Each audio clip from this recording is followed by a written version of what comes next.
আসসালামু আলাইকুম এভরিওয়ান, সবাইকে ওয়েলকাম জানাচ্ছি ইয়ানা মামি কিচেনে। আজ করে দেখাবো খুবই ইজি ওয়েতে হোয়াইট সস পাস্তা। এটা খেতে খুবই দারুণ টেস্টি হয়। পাস্তাগুলো সিদ্ধ করে নেওয়ার জন্য আমি প্যানে পরিমাণ মতো লবণ আর অল্প একটু পরিমাণে সয়াবিন তেল দিয়ে পাস্তাগুলো সিদ্ধ করে নিচ্ছি।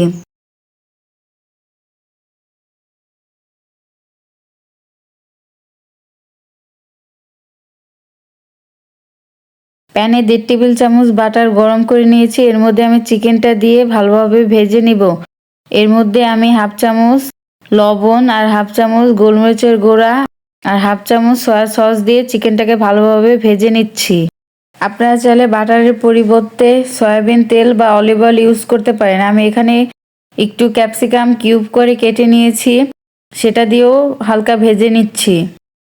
আমার সবগুলো ভাজা কমপ্লিট হয়ে গিয়েছে, এখন আমি উঠিয়ে নিচ্ছি।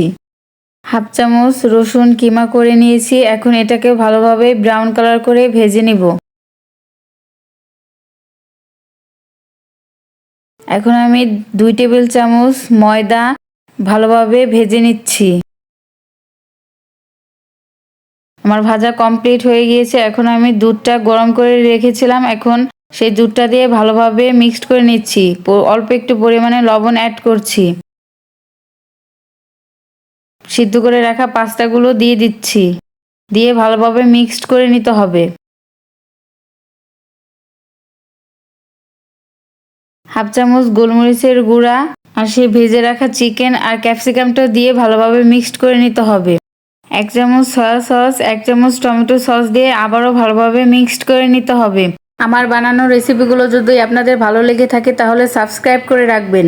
আর আমার বানানো মজার মজার রেসিপি বাসায় একবার হলে ট্রাই করে দেখবেন, ইনশাল্লাহ আপনাদের ভালো লাগবে। এখন আমি কিছু চিলি ফ্লেক্স দিয়ে নামিয়ে নিচ্ছি। হুটহাট বাসায় মেহমান আসলে এভাবে মেহমান আপ্যায়নে হুটহাট এই হোয়াইট সস পাস্তা বানিয়ে দিতে পারেন।